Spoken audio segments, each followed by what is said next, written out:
అందరికీ గాయ్స్ నేనైతే మొబైల్ షాప్‌లో ఉన్నాను. అండ్ నేను మొబైల్ కొన్నానని పెట్టాను కదా! సో, మొబైల్ ఎంత పడింది అంటున్నారు. పడిన కాస్ట్ చెప్తే అంత ఇండియాకే వస్తుంది కదా! అంటున్నారు. అలాంటప్పుడు ఇండియాలోనే కొనొచ్చు కదా అండి. నన్నెందుకు అడగడం పడిన కాస్ట్ చెప్పినా అంతే అంటున్నారు. సో, చూసేయండి నేను నాకు మాక్సిమం అయినంత వరకు మొబైల్ వీడియో తీసి చూపిస్తున్నాను. తర్వాత అలా తీయకూడదని చెప్పేస్తే ఆపేసాను. సో, ఇదేనండి వాటి ప్రైజెస్. ఇది సామ్‌సంగ్ గెలాక్సీ అంట.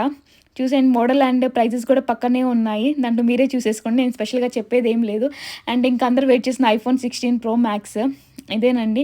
ఇంక దీని కాస్ట్ కూడా ఏం లేదు. అక్కడ సేవ్ చూడండి £144 ఉంది గదా!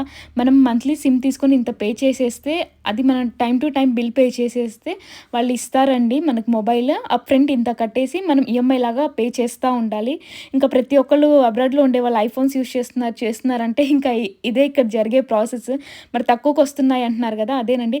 నాకు ఎయిర్‌పాడ్స్ £179 అంట. మా ఫ్రెండ్ తెమ్మని చెప్పింది. నేనేదో సంపాదించి ఇది చేసినట్టు. అది భలే దాన్ని అడిగిందిలేండి.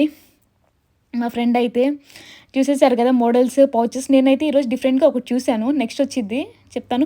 అండ్ నాకిష్టమైన ఐప్యాడ్ నాకిది కొనాలని చాలా ఉంది. మా అమ్మకి ఫోన్ చేసేసి, "మా డబ్బులేవు ఇది కొంటానని" చెప్తే, "మా చాలులే అమ్మ నువ్వు సంపాదిచ్చింది ఇంక చేసింది వచ్చేసేయి. నీకెందుకు ఫోన్ కొన్నావు కదా! ఇది అవసరమా?" అంటుంది.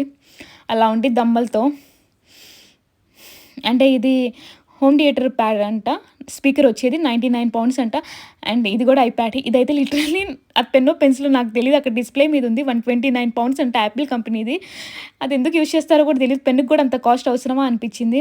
ఈ వాచ్ కొందామని ట్రై చేశాను. మళ్ళీ రమ్మంది. ఆ లోపల నేను ఇక్కడ ఉంటే వస్తానండి. లేకపోతే రాను. ఇవన్నీ వాచ్ కాస్ట్. చూసారు కదా! ఇదేనండి ఫోన్స్‌ది. So, bye guys. మళ్ళీ నెక్స్ట్ వీడియోలో కలుద్దాం. Bye bye. Take care all.